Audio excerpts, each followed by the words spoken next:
Estamos de volta no segundo bloco do Fale Mais Sobre Isso dessa semana, com a psicóloga clínica Luziene Soares Franzão, falando sobre hipnoterapia ericksoniana. E por que hipnoterapia ericksoniana? No programa com o Milton Fernandes, muitas pessoas se interessaram ainda mais sobre esse assunto, né? Hipnose chama muita atenção. E agora nós vamos falar mais sobre o que é hipnose, como é que ela funciona, as indicações. Luziene, qual que é? Existe alguma demanda muito assim, presente, ou mais indicada, ou ela é indicada a qualquer tipo de necessidade psíquica? Como é que é? Bom, a hipnose, teoricamente, ela pode ser utilizada para qualquer necessidade psicoemocional, né?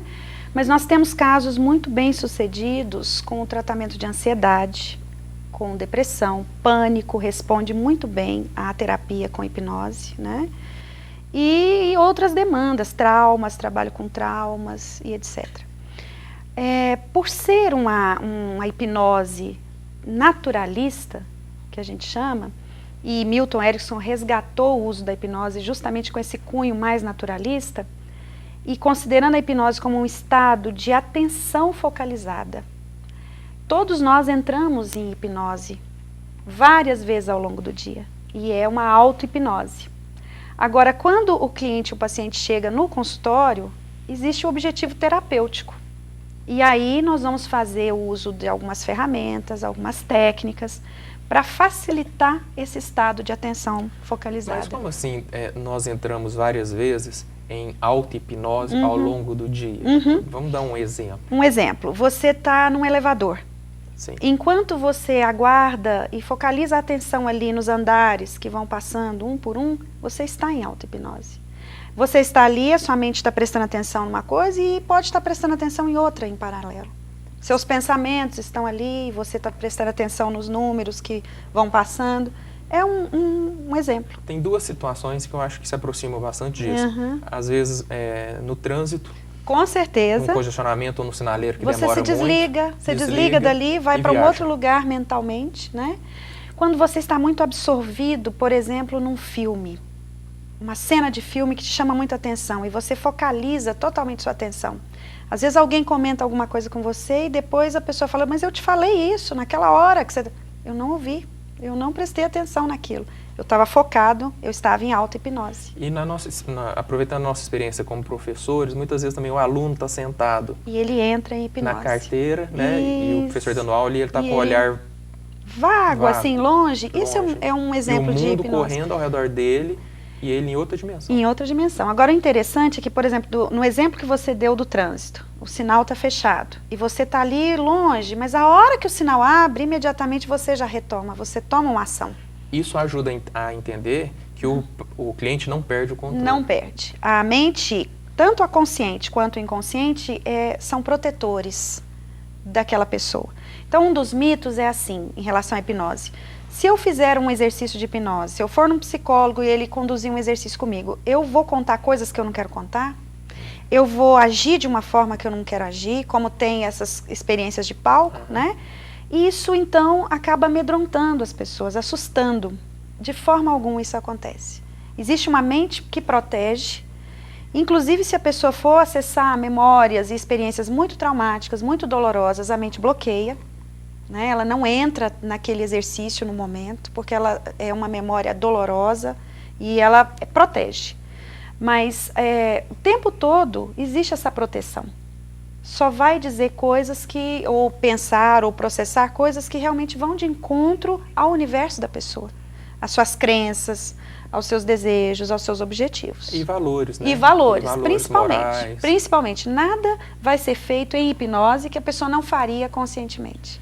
No palco, o sujeito em hipnose, ele acaba fazendo coisas que são sugeridas a ele, porque ele também se coloca numa situação de aceitar a sugestão, né? Porque aí nós estamos falando de uma hipnose muito tradicionalista, muito antiga, vamos dizer assim, em que o poder se colocava na mão do hipnotizador.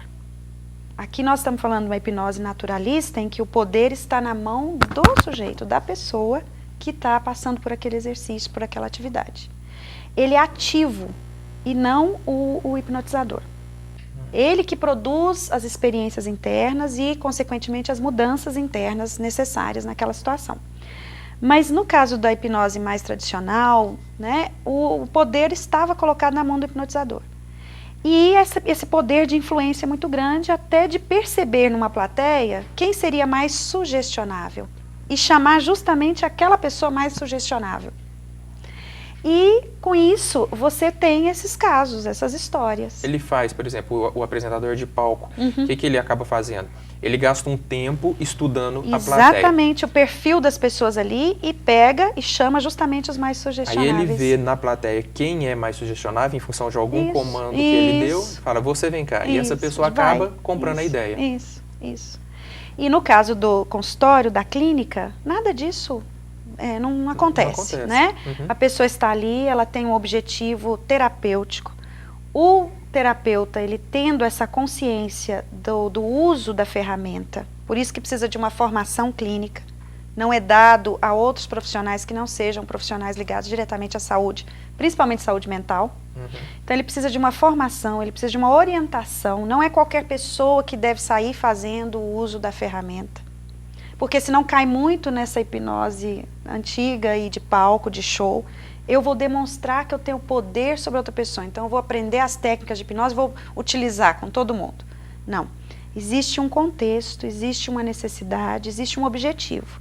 E existe uma consciência muito presente na formação, nos cursos de formação que a gente traz, por exemplo. O pessoal de Belo Horizonte, os outros institutos do Brasil inteiro, são 14 ao todo, na última contagem estava 14 institutos, existe um cuidado. Quem vai fazer esse curso? Que profissionais vão fazer esse curso e para aplicar como? Quais objetivos? Os objetivos, e sempre com esse foco terapêutico. E aí, o enfoque terapêutico, você falou em ansiedade, por exemplo, ou traumas, né? Então, vamos pegar o caso de um trauma. Ok. Uma pessoa que tem medo de cachorro, ou uma pessoa que viveu uma experiência negativa com um elevador ou com um avião.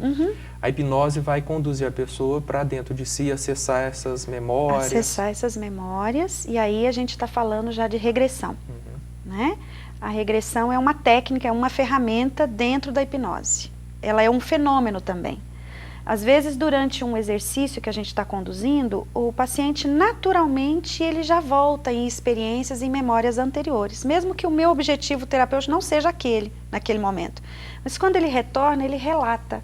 Nossa, eu voltei lá na minha infância, quando eu tinha 5, 6 anos e aconteceu isso, isso, isso. E aí a gente trabalha com essa experiência que ele trouxe. Mas essa foi uma regressão que ele produziu ali naturalmente, durante o exercício da hipnose. Em outros momentos, o terapeuta vai sim ter o objetivo de fazer uma regressão e de conduzir o cliente para aquela experiência. E aí também é o foco terapêutico. E em outros momentos, o que acontece é que a regressão ela se dá para a pessoa buscar recursos e aprendizagens que já ficaram armazenadas lá atrás. Sim. E aí ele resgata aquilo de novo. Várias aprendizagens, né? Como a hipnose ericksoniana ela tem o foco na saúde, no positivo, naquilo que é saudável de fazer, as aprendizagens que a gente acumula ao longo da vida podem ser acessadas sempre diante de um problema que você está vivendo hoje. Por exemplo, eu estou com uma dificuldade de fazer minha monografia na faculdade, enfim, num curso. E então a gente faz um exercício de regressão para essa pessoa retornar as primeiras experiências dela com o aprendizado da escrita, do aprendizado de ler e escrever. Foi fácil? Não foi fácil para ninguém aprender a ler e escrever, mas a pessoa aprendeu, tanto que hoje ela lê e escreve naturalmente. Ótimo. No outro bloco, Luziane, eu vou te perguntar o seguinte, para o telespectador entender ainda melhor, como que pode ser feito isso, assim, nós não vamos fazer um processo aqui, mas exemplos de técnicas, como é que se dá concretamente essa condução do paciente a um estado anterior, né? Mas isso vai demorar muito para a gente discutir, vou deixar isso para o próximo bloco. Ok, tá bem. No próximo bloco a gente fala como chegamos lá no processo profundo da hipnose. Te aguardo.